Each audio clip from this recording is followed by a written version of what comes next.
কি যে করি রতন ভাই, চিন্তায় রাতে ঠিকমতো ঘুম হচ্ছে না। কেন, নতুন করে আবার কি হলো? চিন্তা তো আমাদের মতন গরিবদের থাকবে। সে তো জানি, ধার দেনা করে তো মেয়েটাকে বিয়ে দিলাম। সে কি পূর্ণিমা শ্বশুর বাড়িতে কোনো গন্ডগোল নাকি? না না, তা নয়, মেয়ে আমার খুব সুখে আছে তার শ্বশুর বাড়িতে। তাই বলো? জামাই ভাগ্য তোমার খুব ভালো গো দাদা, কত বড় লোক বাড়িতে বিয়ে দিয়েছো মেয়েকে। জামাই আমার খুব ভালো, ওদের বাড়ির সবাই খুব ভালো। গরিব মেয়ে তো, তাই এক কাপড়ে নিয়ে গিয়েছে, কোনো দাবি দাবাও ছিল না। না হলে কি আর আমার মতো গরিবের সামর্থ্য ছিল ওই বাড়িতে মেয়েকে বিয়ে দেওয়ার? তা তুমি যাই বলো দাদা, তুমি কিন্তু মেয়ের বিয়েটা ধুমধাম করে দিয়েছো। আমরা তো সবাই পেট ভরে খেয়েছিলাম, সবাই কত আনন্দ করলো। একটাই তো মেয়ে আমাদের, ছেলেটা তো ছোট, সে আর তার মা আবদার করলো মেয়ের বিয়েটা একটু ধুমধাম করে দিতে হবে। অত বড়লোক বাড়ির ছেলের সঙ্গে বিয়ে হবে, তাই তো ধার দেনা করে মেয়েকে বিয়েটা দিয়েছিলাম। তাহলে এখন আবার কি হলো যে বলছো আর এত চিন্তায় ঘুম হচ্ছে না? কি আর বলবো, জামাইকে নিয়ে যত চিন্তা। বলো কি, কত ভালো জামাই, তার আবার কি হলো? বুঝতে পারছো না? সামনে তো জামাই ষষ্ঠী, পূর্ণিমার মা তো বলে দিয়েছে প্রথমবার জামাই ষষ্ঠী মেয়ে জামাইকে আনতে হবে, মনের মতো করে জামাই ষষ্ঠী করবে সে। ও এই কথা, সে তো ভালো খবর। নতুন জামাই জামাই ষষ্ঠীতে না ডাকলে চলে? শাশুড়ি মারও তো ইচ্ছা করে নিজের হাতে রান্না করে মেয়ে জামাইকে খাওয়াতে। সবই তো বুঝি রতন ভাই, কিন্তু এত খরচ সামলাবো কি করে? সত্যি তো দাদা, আমাদের সবারই তো একই অবস্থা, কোনো রকম ভাবে দুবেলা দুটো খেতে পাচ্ছি, হঠাৎ করে কোনো খরচ এসে পড়লে মাথায় হাত। আমার হাতও যে একেবারে ফাঁকা, না হলে আমি কিছু জোগাড় করতে পারতাম। না না রতন ভাই, তোমার অবস্থা আমি জানি, তোমার অসুস্থ মায়ের চিকিৎসাতে তো কত খরচ হয়ে যায়, দেখি কি করা যায়। চলো দাদা, এবারে যে যার বাড়িতে যাই। চলো। আচ্ছা রতন, মোড়ল মশাইয়ের থেকে কিছু ধার পাওয়া যেতে পারে? অমুকও হয়েও না দাদা, আমাদের মোড়ল মশাই খুব খারাপ লোক, ধার যা নেবে তার থেকে দ্বিগুণ সুদ নিয়ে নেবে। পরে দেখো জমি বাড়ি নিয়ে টানাটানি পড়ে যাবে। আচ্ছা ঠিক আছে। ষষ্ঠীর কথা মনে আছে তো? যেতেই হবে কিন্তু। যেতেই হবে? প্রথম বছর জামাই ষষ্ঠী আর যাবে না, বাবা মা কত দুঃখ পাবে বলতো। রাজু তো নিজেই এসেছিল বাবার সাথে নিমন্ত্রণ করতে। হ্যাঁ, রাজু বারবার করে বলল আমাকে, তাহলে তো যেতেই হবে, শালাবাবুর কথা ফেলা তো যায় না।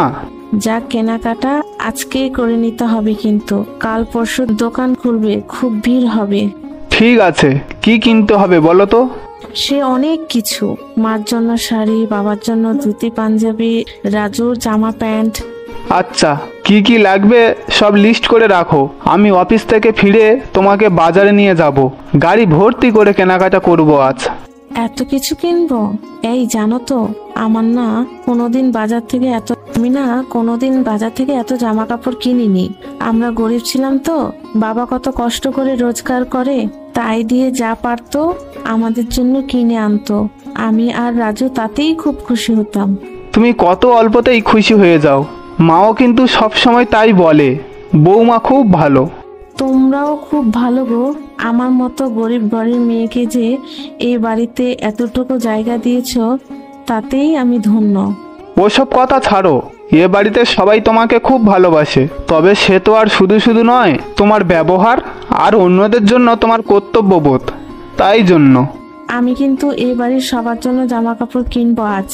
তা তোমার যা ইচ্ছা, যত ইচ্ছা জামা কাপড় কেনো, আজ তোমার সম্পূর্ণ স্বাধীনতা কেনাকাটার জন্য। কি খুশি তো? খুশি মানে খুব খুশি, তুমি শুধু তাড়াতাড়ি চলে এসো। আচ্ছা ঠিক আছে। কি করে কি করি বলো তো? যা যা বললে তা তো অনেক খরচের ব্যাপার, এত টাকা পাবো কোথায়? বেশি কিছু বলিনি গো, আমি কি আর তোমার অবস্থা বুঝি না?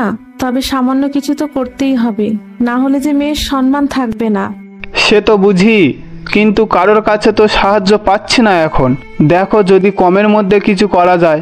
কমের মধ্যেই তো চেষ্টা করছি, তবে জামাইকে একটা ভালো পোশাক না দিলে চলবে বলো? মেয়েটাকে না হয় আমি কমের মধ্যে দিলাম, তুমি একটু দেখো না গো, যদি কারো কাছ থেকে কিছু সাহায্য পাও পরের মাসে প্রথমেই পরিশোধ করে দেব।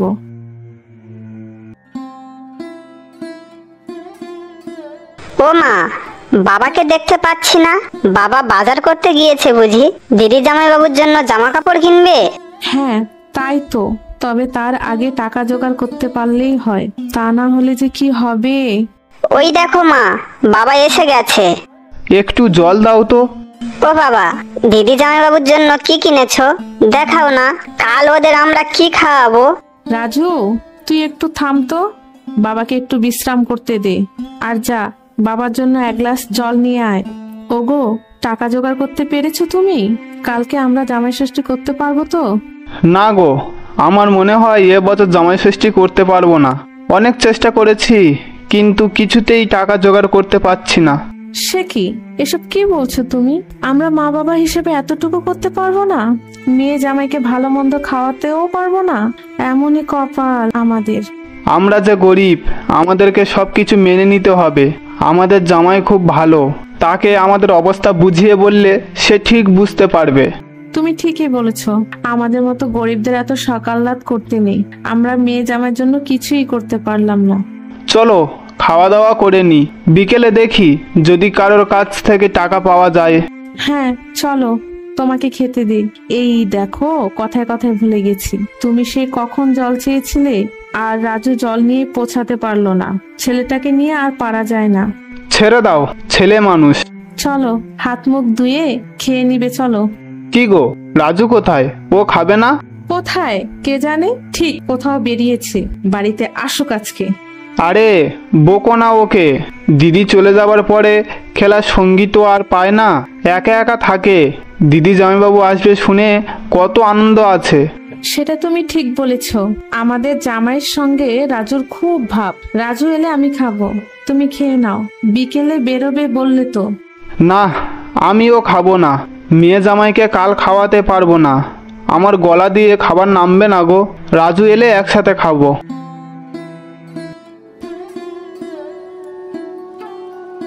কি গো, কোনো কিছু হলো? টাকা জোগাড় করতে পারলে? না, পারলাম না আমি। কাল সকালে মেয়ে জামাইয়ের বাড়িতে গিয়ে বলে আসবো এবছর জামাই ষষ্ঠী করতে পারবো না, শুধু এক হাঁড়ি মিষ্টি নিয়ে যাব, বুঝলে? তাই করো, আর কি বলবো বলো, যার কপালে যা আছে। ও মামা।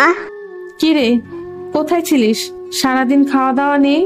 আসলে মা, আমি একটু বিমলদের বাড়িতে গিয়েছিলাম। সেখানে কাকিমা এমন জোর করলো যে না খেয়ে আসতে দিল না। ভালোই করেছিস, কিন্তু মাকে বলে যাবি তো? কাল সকালে বাবার সঙ্গে দিদির শ্বশুর বাড়িতে যাবি, গিয়ে বলে আসবি পরের বছরে জামাই ষষ্ঠী বড় করে করব, এবছর করতে পারবো না। দিদি জামাইবাবু কাল আসবে না? টাকা জোগাড় হয়নি বলে? কোনো চিন্তা নেই। জানো বাবা, দিদির বিয়ের পর জামাইবাবু আমাকে সাইকেল কেনার জন্য যে টাকা দিয়েছিল, সেই টাকাটা আমি রেখে দিয়েছিলাম পরীক্ষার পর সাইকেল কিনবো বলে। সেই টাকাটা দিয়ে জামাই ষষ্ঠী করলেই তো হয়। সেই টাকা তোর কাছে আছে? আছে তো। ও বাবা, চলো না, ওই টাকা দিয়ে আমরা কেনাকাটা করি। তুই আজকের আমাকে বাঁচালি রাজু, দেখবি আমি টাকা জমিয়ে ঠিকই সাইকেল কিনে দেবো তোকে।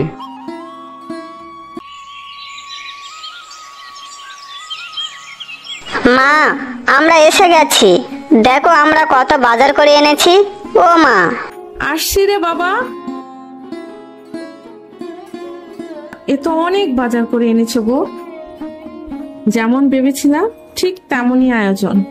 সব সম্ভব হয়েছে আমাদের এই রাজুর জন্য। বাবা, দিদি জামাইবাবু কখন আসবে? তাড়াতাড়ি রান্না করো মা। আজকের কি কি রান্না হবে মা? বাপরে বাপ, ছেলে যে আর তর্স হয়েছে না। ডাল, ভাত, বেগুন ভাজা, মাছ, মাংস, চাটনি।